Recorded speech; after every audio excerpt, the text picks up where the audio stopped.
And I think that having talked to so many folks who've been involved over decades in those operations and the extent to which they have the ability to make that happen, I approach this with extreme caution. And for that reason, I would ask other people to, that calmer heads need to prevail here. That my interest is a future that is marked by universal peace, not endless war. Now, if we stampede the public into all kinds of frightening information from the past or what we're seeing as the future, and that is then used the way 9/11 was used, or the way the Iraq weapons of mass destruction were used, or the Gulf of Tonkin were used, and I know that that's the plan, then we could end up with the mass panic in the public being utilized to aggregate more power around the militarists and the military-industrial complex and those uber elites who want to sit atop the world manipulating everyone in an us versus them worldview. And I thought to myself, I'm not going to say who this man was. There was a head of a religious organization back in the 90s, I believe, when I met with him. Very large global organization. And when we were talking about this, and this is a man who's dedicated his life to world peace and to enlightenment, as soon as he heard of the ET issue, he says, oh, and this is not someone in the cabal, this is a man on the street, sort of, but a big figure internationally. That'd be great, because if the public finds out about aliens, we can have world peace because we can unite everyone against a threat from out there. He went from A to B, like Ronald Reagan, like that. And this is a man otherwise of enormous enlightenment. I'm telling you, this is the danger. This is the thing that my wife and I talk about probably more than anything over the last 25 years about this issue, is me getting off the stage, because I don't want disclosure of this subject to then be used and hijacked for the purpose of saying, yes, there are ETs, but guess what? They're here to eat us for lunch, and now we have to have World War III. I don't want, see what I'm saying? I have to tell you, that's why I'm here tonight, because this is what keeps me awake at night. This is my biggest fear. My biggest fear is that disclosing this information gets hijacked and spun into this War of the Worlds, Independence Day kind of scenario, and that I would have forsaken my medical career and spent 26 years of my life and had very close friends murdered to add fire to interplanetary war? No. That's not. I don't want that to be what I'm working on. And as I see it, groups that are otherwise very dedicated with a view of a conscious, evolved world, or Gaia, an enlightened, awake planet, as a platform where so much of that, some of that information is then portraying various ET races as these horrific, torturing, slave trading, species. And I think to myself, wow, they've already got the warmongers. They could get the man on the street by hoaxing something. Now they're trying to co-opt even the progressive community. I'm being very blunt, and I know that I will get a lot of emails complaining. And it isn't about that. I mean, I've always had a policy to try to avoid talking about personalities. But I'm just deeply concerned that there is a juggernaut. And I think that we have to think about, what are we doing to the world in the human consciousness when terrifying aspects of interstellar civilizations are presented as absolute fact, when there's the possibility there is this dark hand of the intelligence community that has scripted this and hoaxed it. What are those implications? They're huge.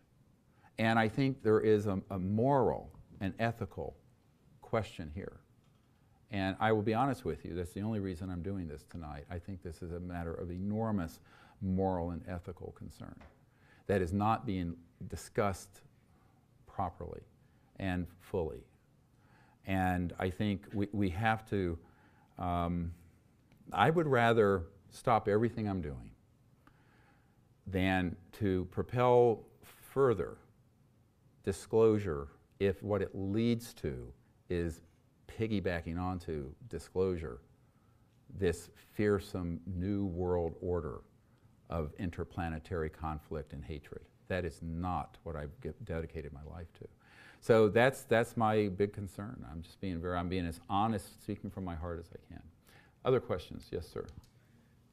So, like recently, as you spoke about with Independence Day, and Yeah. One I saw a few nights ago, The Arrival, which was wasn't very violent, but all these movies coming out with, I mean, it's totally obvious, the propaganda in it. Thank you.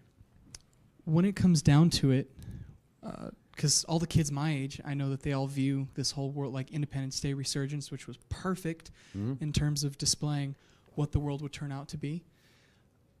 When it comes down to that, we're all kind of being geared in this direction of war and hatred, as you just explained. Yeah, manipulated.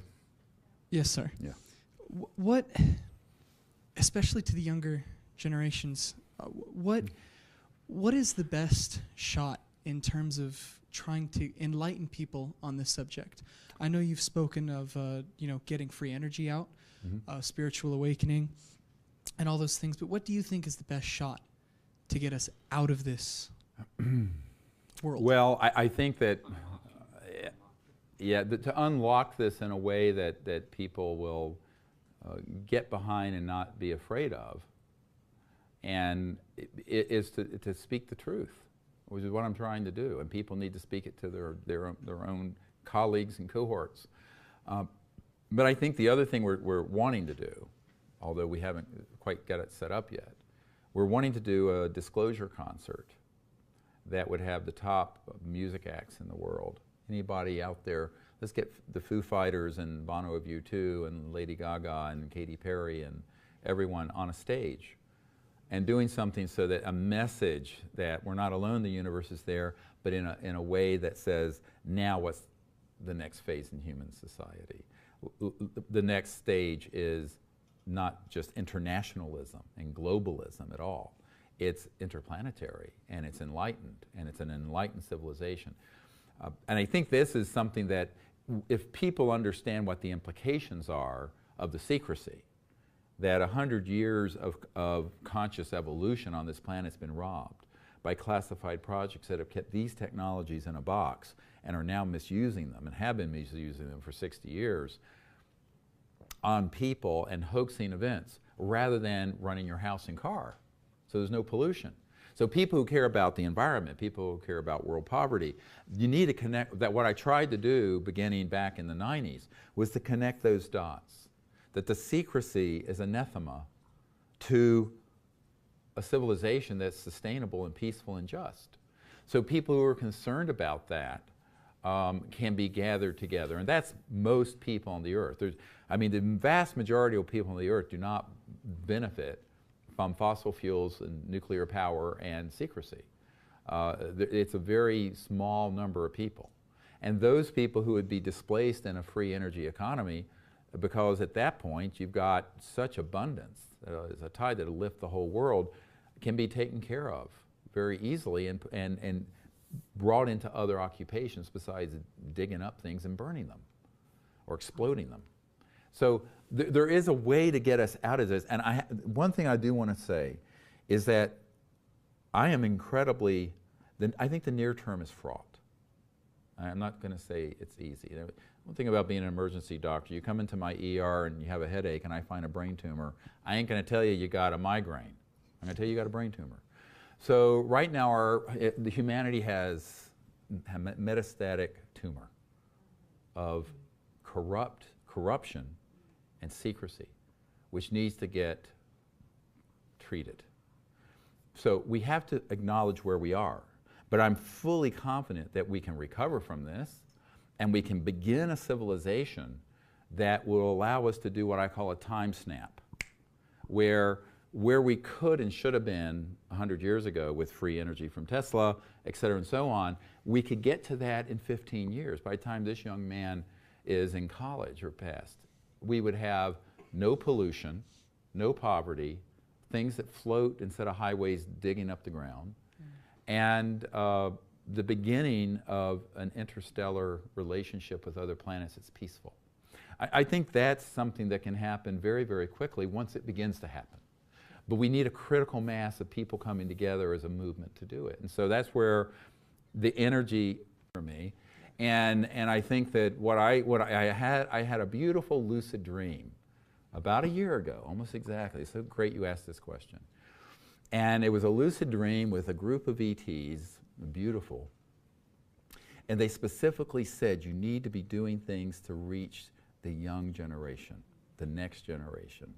And I was told those between 15 and 34 or something like that, you know, like that. And it was very specific. And I've still been searching for a way to do it because, you know, I'm sort of an anachronism. I mean, I don't mean to sound like a, you know, over the hill, but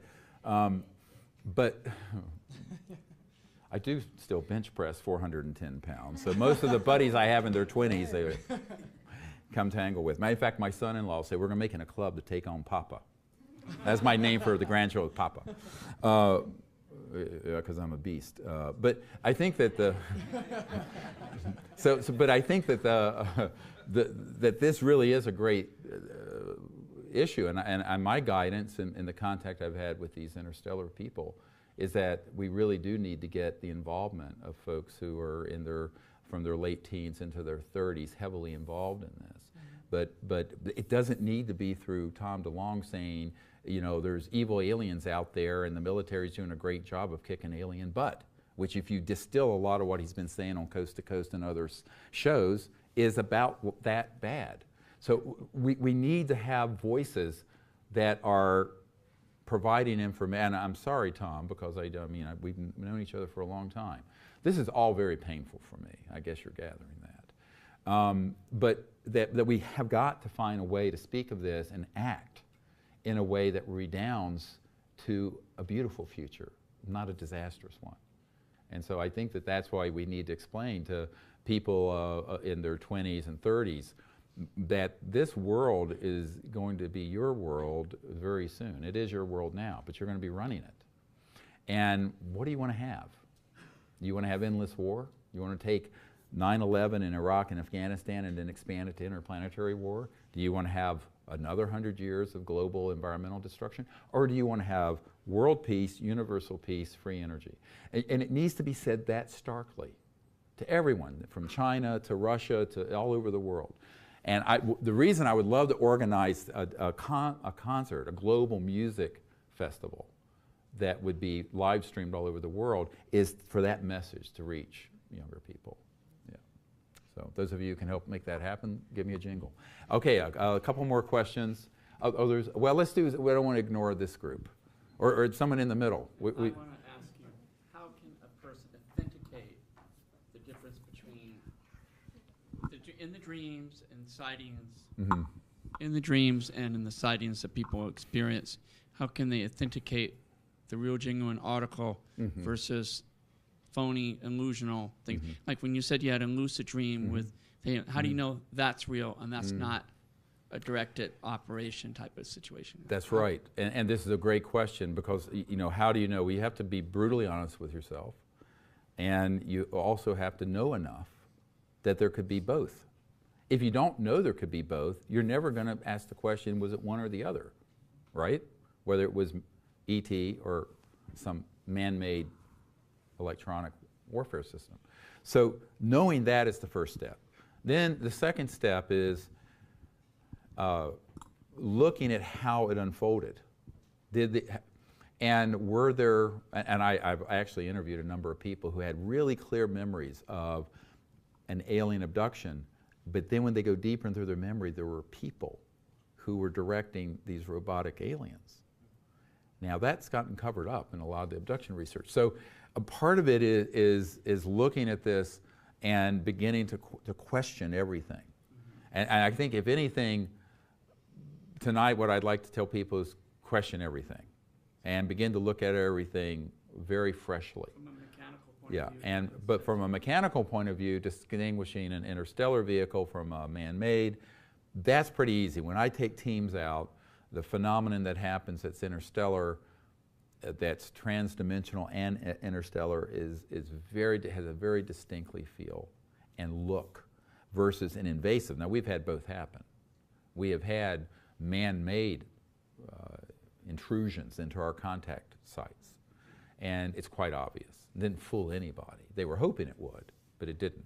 So a lot of that is experience and how it happens, whether it's invasive, how it feels, how it looks, knowing what the technologies are. So, you know, in a couple hours I can only go through so much data. But this is something that's really a subject. When I take people on a whole week intensive, this is information we go into very deeply, where we go out under the stars at night, during the afternoon. We're doing all of this information and remote viewing training so that you can remote view. And ultimately, we set up experiments so that we can see if our discernment is being tricked or not. Yeah, for remote viewing. On your website? Yeah. Yeah, there's a lot of information, and there's actually training programs on the website and everything else at SiriusDisclosure.com. Yes, so someone back here.